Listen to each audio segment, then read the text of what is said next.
So about a year ago, I had a turtle. She was a red-eared slider named June, and she was fast, unlike most beliefs, smart, and very pretty. My love for turtles eventually sprinkled into my love for clay. Today, I will show you how to make a clay charm of a turtle. A little while ago at this point, I kind of lost my identity and who I was. And shaping clay, I found, helped me refine who I was. And then after June passed, I made a charm of her in memorial, and it helped me get through my grief. To make one, you will have to know the right tools, colors, and and amounts for shaping the clay, the basic shape, and then add details. Making these charms takes patience and passion, but the outcome is cute and worth it. First, you're going to make sure you have the right amounts and colors of clay. As you can see, you're going to need these colors or similar to. The turtle I'm making today is more cartoon-like, so it won't be as realistic. You're going to want to take your green and cut it into about 4 equal strips. It doesn't matter if they're curled, because you'll be rolling them anyway.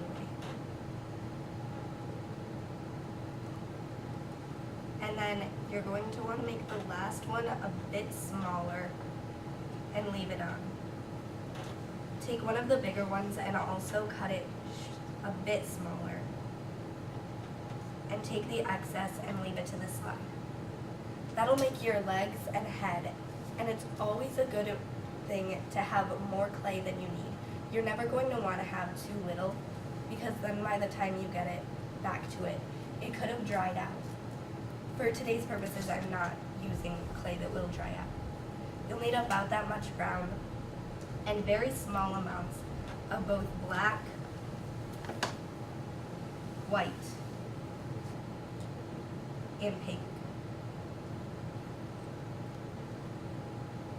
Leave the yellow for the details. You can set your colors off to the side. Now that you have everything laid out, you can start shaping it. You're going to want to take your brown and roll it into a somewhat ball shape. And then lay it down and make sure the bottom is flat. Once it's flattened, you're going to want to make sure that there's a bump in the middle. And you can do this by rolling the top and pinching the sides. While you're pinching the sides, you're going to want to make sure that they're somewhat even, because you're going to have to roll them in at a later point. That's fine for now. And then you're going to want to take your green and roll the legs into just balls. It doesn't really matter if they're perfect. They're going to be squished later. Making clay is not always about perfection, especially when it comes to just the basic shape. You can put the head in a ball as well and leave it off to the side. You have the basic shapes finished, but then you have to add the details. It can change how people perceive your work.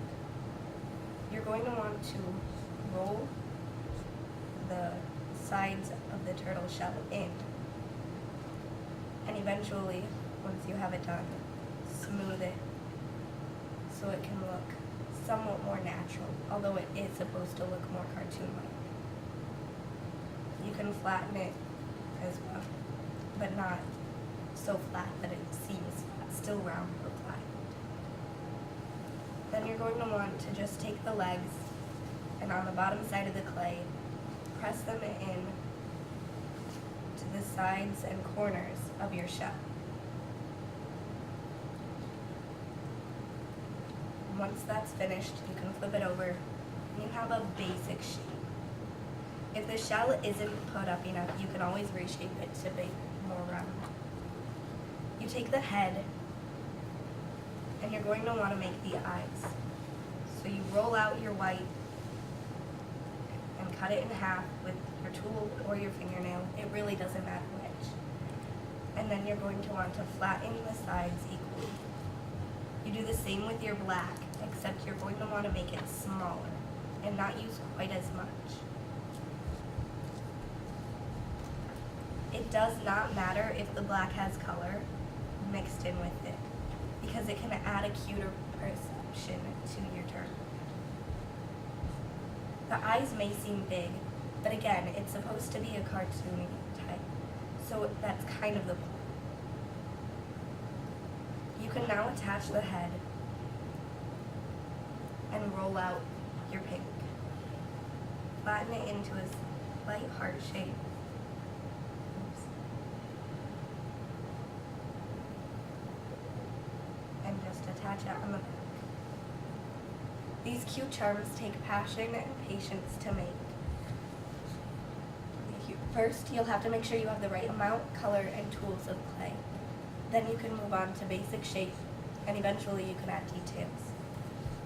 Although these charms are cute, they also hold meaning.